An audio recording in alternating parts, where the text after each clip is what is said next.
한국에서 무슨 일을 겪었던 것일까요? 안녕하세요. 감동시작입니다. 저희는 실제 사연을 바탕으로 재구성한 스토리를 전달해드립니다. 오늘은 저희 감동시작 SNS와 공식 메일로 제보받은 프랑스의 에일리님이 보내주신 감동적인 사연을 전해드립니다. 구독과 좋아요, 알림 설정은 영상 제작에 큰 힘이 됩니다. 과연 에이미에게 무슨 일이 일어난 걸까요?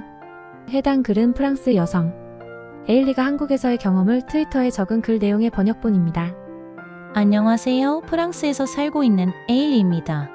사실 저희 집안은 3세기 넘게 프랑스 명문가로 자리매김한 웬델가입니다. 재력에선 부족한 점이 없는 집안이라 자녀들의 교육과 문화에 힘을 쓰고 있죠.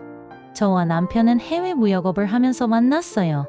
둘 다 웬델가 출신이라 사실 일하지 않고도 먹고 살 수 있는데 우리 둘은 스스로 뭔가를 이뤄보고자 하는 욕구가 강하다 보니 사업을 시작하게 되었어요.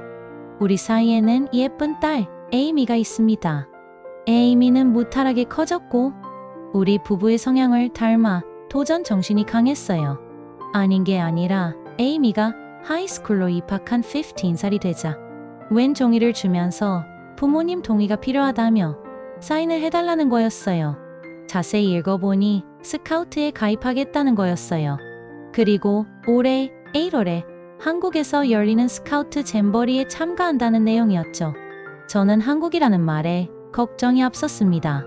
남편과 해외 무역하면서 한국이 얼마나 불안정한 곳인지 알고 있거든요. 북한의 미사일은 항상 도발을 하고 있고 중국발 황사 등 공기도 안 좋고요. 무역업을 하면서 경제적으로 미약한 나라는 뒤탈도 많아서 사실 한국에 대한 이미지가 안 좋았습니다. 저는 에이미에게 다음번에 열리는 잼버리 대회에 나가자고 설득했어요.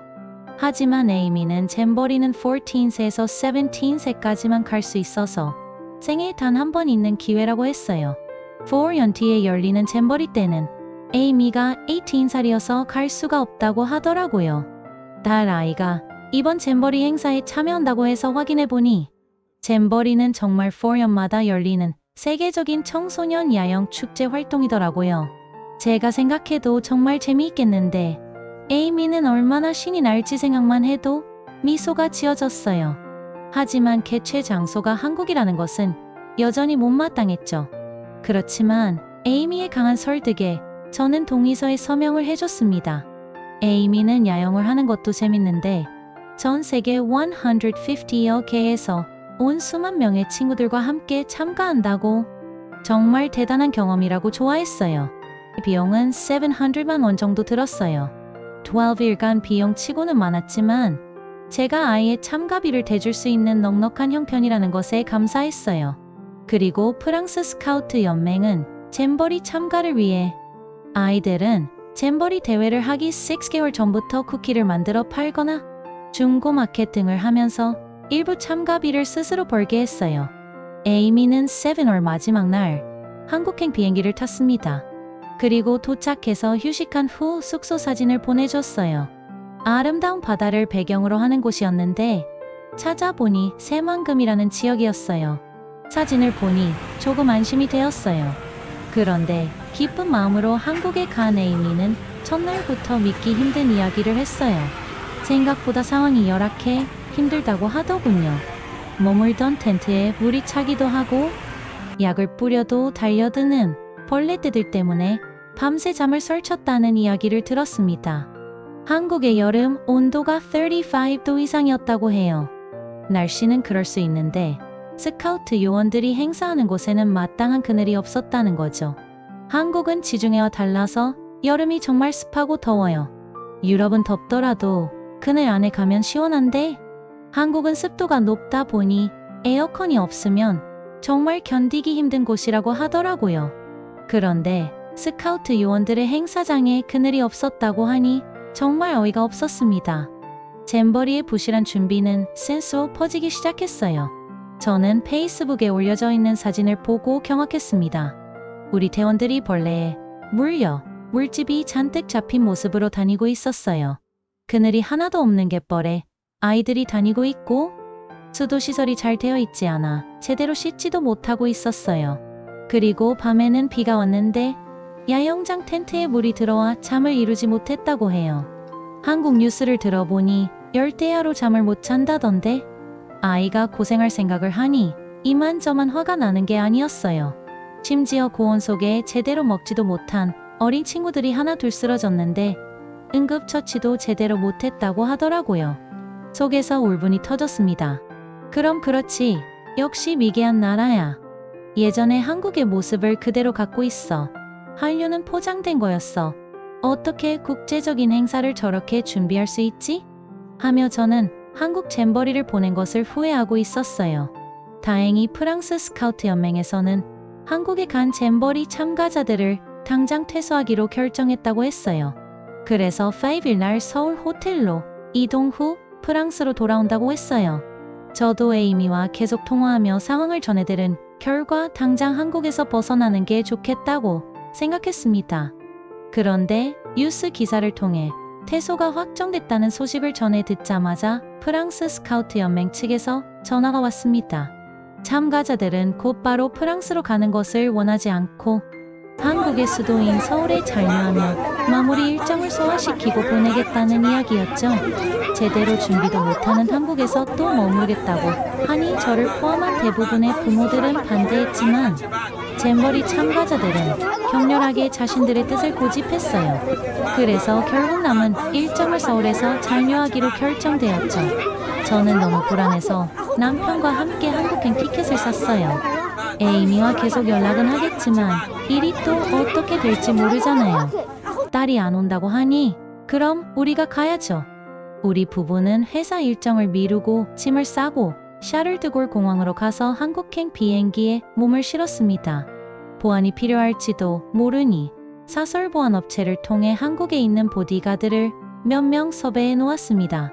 한국까지 오는데 비행기로 14시간이 걸렸습니다. 인천공항에 도착하자마자 습도 높은 한국의 열대야 공기가 바로 느껴졌어요. 예전에 태국으로 여행 갔을 때만큼 꽤나 높은 온도였어요. 인천공항 면세점을 지나 리무진을 타고 서울로 향했습니다.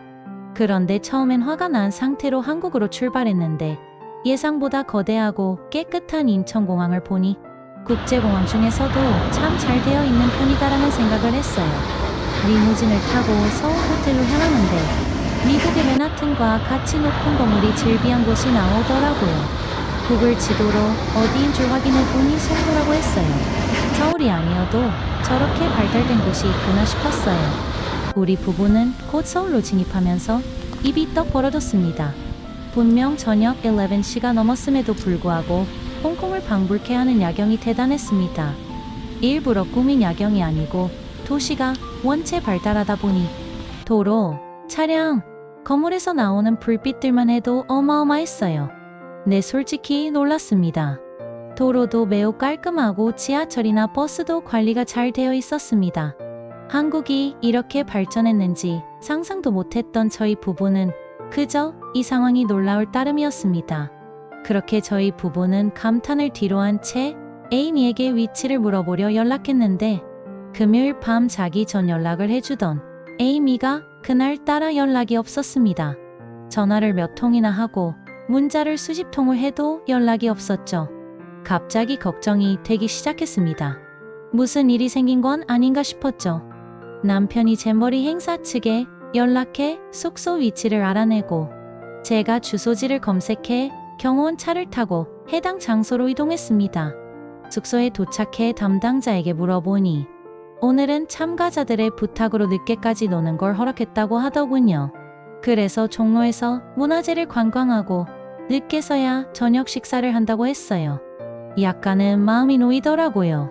그래도 연락이 안 되는 에이미를 봐야겠다는 생각에 곧바로 다시 차를 타고선 종로로 향했습니다. 서울은 한밤중에도 차가 미친 듯이 막히더군요. 목적지에 다다르자 저와 남편은 경호원을 두고 먼저 에이미가 있다는 음식점으로 갔습니다. 작은 골목으로 이어진 곳은 한국 분위기가 물씬 나는 곳이었고 저는 순간 뭔가 편안해졌습니다. 그리고 에이미가 있다는 가게로 갔습니다. 문을 여는 순간 저는 며칠 동안의 긴장감이 완전히 풀어졌습니다. 해맑게 웃으면서 친구들과 삼겹살을 먹고 있는 에이미의 모습이 보였습니다. 한국 음식을 원래 잘 먹었던 것처럼 김치로 보이는 빨간색 야채에 고기를 돌돌 말아놨더라고요. 혹시나 나쁜 일을 당하고 있는 게 아닌가 걱정했던 저로선 그 모습을 보자마자 눈물이 흘러나올 수밖에 없었죠. 깜짝 놀란 에이미를 꼭 껴안고 울고 있으니 옆에 있던 다른 참가자들도 부모님 생각이 나는지 울기 시작하는 아이들도 있었고 저를 보고 박수를 치는 아이들도 있었습니다. 하긴 이 아이들은 아직 청소년이잖아요. 부모님과 이렇게 떨어져 본 적이 없었어요. 저와 에이미도 이렇게 오래 떨어진 것이 처음이었으니까요. 눈물과 땀으로 번복된 우리 부부에게 가게 사장님은 시원한 음료수를 주셨어요. 프랑스에서 왔다고 하니 새만금의 잼버리 대응은 유감이라면서 부디 한국에서 좋은 기억을 가져갔으면 좋겠다고 하셨어요. 저는 사장님이 준 음료수를 단숨에 들이켰어요. 그것은 처음 먹어본 맛이었습니다. 아이스티처럼 달콤하면서도 머릿속까지 시원해지는 특이한 맛이었어요. 그리고 음료수에 뭔가 동동 떠다니더라고요. 남편이 사장님에게 이건 어떤 음료수냐고 물어봤더니 한국의 전통 음료 수정과라고 했어요. 저는 속으로 아이들이 잼버리에서 이런 음식들을 접하면 정말 좋았겠다 하고 아쉬워했어요. 가게 사장님 덕에 빨리 진정을 찾은 우리는 에이미와 함께 이야기를 나눠보았어요. 에이미는 서울에 오고 나서부터 정말 재밌었다고 하더라고요. 길거리 버스킹 공연도 정말 많고 경복궁, 창경궁 같이 아름다운 고궁을 보니까 신기했다고 해요. 동양의 미가 어떤 것인지 알겠다고 하더라고요. 그리고 예전엔 TV를 보면 중국과 한국과 일본을 제대로 구분 못했는데 이제는 한국 고유의 특이함을 분명히 알아본다고 하네요. 식사를 마치고 가게를 나섰는데 밤 12시가 넘었어요. 하지만 늦은 밤에도 주위가 정말 밝고 사람이 많았어요. 한국 전통 무늬로 액세서리를 파는 곳이 있어서 한참 재밌게 구경했지 뭐예요. 에이미는 대학생이 되면 한국에 다시 꼭 찾아오겠다고 했어요. 우리 부부는 그때도 오고 지금 온 김에 한국에 머물다 가자고 했어요. 지금은 저도 한국입니다. 남편과 한국 여행을 즐기고 있죠. 에이미는 잼버리 참가자들과 함께 서울 투어를 하고 있죠. 잼버리 참가자들의 일정을 하루 간격으로 그대로 따라하고 있는 중인데 서울은 관광지로 정말 괜찮다고 생각됩니다. 남편과 저는 너무 더웠지만 경복궁에서 한복을 빌려 입는 체험도 해봤어요. 서울 안에 박물관도 많아서 한국 역사도 많이 알 수 있었어요. 한국이 이렇게 볼거리가 많고 역사를 중요시하는 나라인지 몰랐는데 다시 보게 되었습니다. 잼버리 행사 준비가 미흡한 것에 대해서는 저도 아직 할 말이 많습니다만 다행히 참가자들은 여기 서울에서 정말 행복한 일정을 보내고 있어 걱정을 안 해도 될 것 같습니다. 저희 불같은 한국행 이야기는 이렇게 마무리할게요. 잼버리에 자녀를 보낸 분들은 안심하셔도 됩니다. 에일리가 적은 글 내용에는 많은 외국인들이 다양한 반응을 보였습니다. 해외 댓글 반응입니다.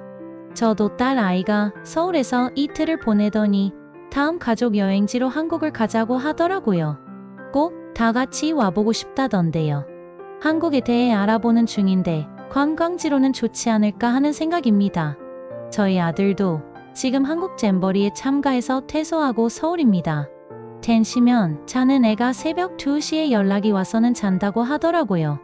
확실히 치안은 보장되어 있는 나라다 보니 밤에 마음 놓고 돌아다닐 수 있는 것 같네요. 한국으로 가족여행을 한번 가보는 것도 좋을 것 같습니다. 지금 전 세계적으로 한국에 관한 안 좋은 뉴스가 연신 보도되고 있는데 뭐가 진짜인지 모르겠습니다. 우리는 조기 퇴소는 안 했는데 태풍 때문에 서울로 이동했다고 하더라고요. 또한 잼버리는 정치인들과 주최 측에서 준비와 대응이 미흡했던 반면 한국 사람들의 따뜻함을 느낄 수 있었다고 하는데요. 군산 시민들은 어른들이 미안해라며 무상으로 얼음물과 이온 음료를 수백 병씩 매일 현장으로 공수하기 시작했습니다. 이를 운반하기 위해 한 꽃게 음식점에서 냉동고를 기꺼이 내어주기도 했다네요.